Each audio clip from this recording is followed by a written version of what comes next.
Avec les génériques, il n'y a pas de hic. Les médicaments génériques, ça s'explique. Les médicaments génériques, tout le monde en entend parler.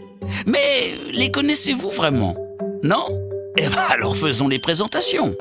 Lorsque l'on crée un nouveau médicament, il y a la découverte d'un principe actif qui sert à soigner. Des brevets de 20 ans sont alors déposés pour protéger cette nouvelle molécule. Sur ces 20 années, 10 ans sont dédiés aux tests et aux démarches administratives auprès des autorités de santé. Il reste alors environ 10 ans aux médicaments d'origine pour être commercialisés sous brevet. Et après, me direz-vous, eh bien, la molécule du médicament d'origine tombe dans le domaine public. Elle peut alors être utilisée par un autre laboratoire, notamment un laboratoire de médicaments génériques. Oui, c'est aussi simple que ça, vous l'avez compris. Les médicaments génériques sont donc les équivalents des médicaments d'origine. C'est facile, non? Les médicaments génériques, secret de fabrique. Les médicaments génériques sont les équivalents des médicaments d'origine. Eh oui, ils sont tout aussi efficaces. Mais savez-vous vraiment de quoi ils sont composés? Non? Eh bien, comme les médicaments d'origine, les médicaments génériques se composent de principes actifs et d'excipients. Le principe actif, sous forme de poudre, ne peut pas être ingéré tel quel. C'est pour ça qu'on utilise les excipients, pour faciliter l'assimilation du principe actif par l'organisme. Le médicament générique comme le médicament d'origine peut prendre des formes différentes, comme celle-ci, celle-là, ou encore celle-là. Le médicament générique peut aussi varier de couleur ou avoir un goût différent, en restant tout aussi efficace que le médicament d'origine. Enfin, les médicaments génériques bénéficient, quand c'est possible, des dernières générations d'excipients. So chic!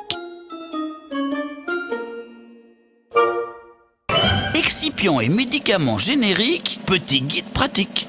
Bon, vous le savez maintenant, un médicament, qu'il soit générique ou d'origine, est composé de principes actifs et d'excipients. Mais un excipient, c'est quoi exactement?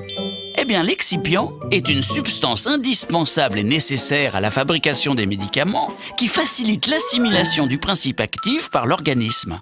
Certains excipients, comme le lactose, le glucose ou encore l'amidon de blé, sont dits à effet notoire, ce qui veut dire qu'ils peuvent nécessiter des précautions d'emploi chez certaines personnes. Exactement comme pour les médicaments d'origine. Les médicaments génériques, c'est vraiment économique. Les médicaments d'origine et les médicaments génériques sont équivalents. Pourtant, quand on regarde de plus près, il y a une vraie différence. Leur prix. Mais si leur qualité est la même, comment les médicaments génériques font-ils pour être moins chers? Le prix d'un médicament générique ne comprend que le coût de fabrication. La carte d'identité du médicament existe déjà, puisqu'on connaît sa composition. Donc les coûts de recherche et de développement sont bien moins élevés. Résultat, au lancement, le prix des médicaments génériques est environ 60% moins cher que celui du médicament d'origine, ce qui fait économiser à l'assurance maladie près de 2 milliards d'euros par an. Une belle contribution pour la sauvegarde de notre système de santé. Aujourd'hui en France, près d'un médicament remboursé sur 4 est un générique. C'est encourageant. Mais chez nos voisins allemands et anglais qui en font usage depuis plus longtemps, cette part représente plus du double. Ah, pas mal, non? Bon, vous l'avez compris, choisir un générique, c'est vraiment économique.